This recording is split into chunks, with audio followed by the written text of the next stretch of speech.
कई बार हम एक दो बार असफल होने के बाद हमारी संकल्प टूटने लगती है और लगता है अब हमसे कुछ नहीं हो पाएगा, जिसके कारण हम डिप्रेशन में चले जाते हैं या कुछ अच्छा करने का प्रयास करना छोड़ देते हैं। लेकिन हमें एक बात हमेशा याद रखना चाहिए, अगर हम बार बार फेल हो रहे हैं तो इसका मतलब यह नहीं कि मुझ में कुछ करने की क्षमता नहीं है, बल्कि हम उससे कुछ और बेहतर करने के लिए बने हुए हैं और हमें सफलता एक ना एक दिन जरूर मिलेगी। चलिए हम इस बात को समझने के लिए एक छोटी सी कहानी का उदाहरण लेते हैं। एक काफ़ी दुबला पतला लड़का अभिनेता बनने की सपना लेकर मुंबई में आता है और वो एक अच्छे एक्टिंग इंस्टीट्यूट से एक्टिंग सीखकर आया है। मुंबई आने के बाद उसका संघर्ष शुरू होता है। वो कई फिल्म डायरेक्टर के पास जाता है काम मांगने के लिए, लेकिन हर बार उसे कुछ ना कुछ कहकर रिजेक्ट कर दिया जाता है। कभी उसके शरीर के दुबलेपन के कारण तो कभी उनकी आवाज़ के कारण। इस तरह से वो मुंबई में रहते हुए फिल्म में काम ना पाने के कारण वो बहुत काफ़ी परेशान था। और एक दिन उसे पता चला कि ऑल इंडिया रेडियो पर एक रेडियो जॉब की वैकेंसी है। यह जानकर अब वो खुश हुआ और वो उस जॉब के लिए इंटरव्यू देने के लिए गया। लेकिन जब उसका इंटरव्यू पूरा हुआ तो उसे यह कहकर रिजेक्ट कर दिया गया कि उसका आवाज़ बहुत ही खराब है और तुम इस क्षेत्र में कभी भी सफल नहीं हो सकते हो। और उन्होंने यहाँ तक सलाह दी कि तुम कोई दूसरी जॉब ढूंढ लो, ये क्षेत्र तुम्हारे लिए नहीं है। ये सुनकर वह लड़का काफ़ी उदास हुआ, लेकिन हिम्मत नहीं हारा और वो लगातार कोशिश करते रहा।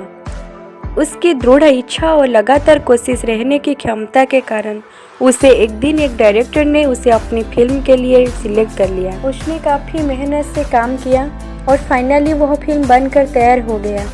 लेकिन जब उसकी फिल्म सिनेमा घरों में लगी तो वो बुरी तरह से फ्लॉप हो गई।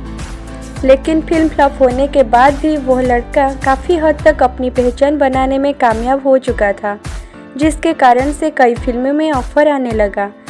फिल्म से ऑफर आने के बाद वो लगातार फिल्म बनाते रहे, लेकिन एक के बाद एक उसकी हर फिल्म फ्लॉप हो रही थी, जिसके कारण इंडस्ट्री में प्रोड्यूसर उससे अपना हाथ खींच रहे थे। उनके साथ फिल्म में कोई काम करना नहीं चाह रहा था।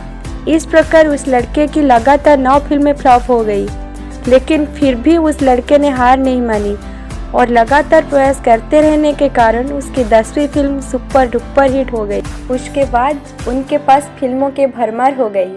फिर उन्होंने पीछे मुड़कर ना देखा, एक के बाद एक सुपर डुपर हिट फिल्म देने लगे इंडस्ट्री को। और उनकी फिल्म सफलता के कारण उनकी दमदार एक्टिंग के साथ उनकी दमदार आवाज़ को माना जाने लगा, जबकि उस लड़के को ऑल इंडिया रेडियो ने उसकी आवाज़ के कारण ही रिजेक्ट किया था। वो लड़का कोई और नहीं बल्कि बॉलीवुड के फेमस एक्टर अमिताभ बच्चन जी थे। आज उन्हें कौन नहीं जानता, उनकी आवाज़ को कौन नहीं पहचानता। उन्होंने बहुत सारे फिल्मों में सिर्फ अपनी आवाज़ दी है। उन्होंने बॉलीवुड को शोले, शहंशाह, तूफान, कुल्ली जैसी बहुत सारे फिल्म दिए हैं। अगर अमिताभ बच्चन जी भी अपनी पहली असफलता होने के बाद हार मान जाते तो क्या वो इस मुकाम तक पहुंच पाते जहां पे आज है। इसीलिए हमको कभी हार मानना नहीं चाहिए। और दोस्तों, अगर ये वीडियो आपको अच्छे लगे तो please like, share and subscribe करने को मत भूलना। Thanks to all.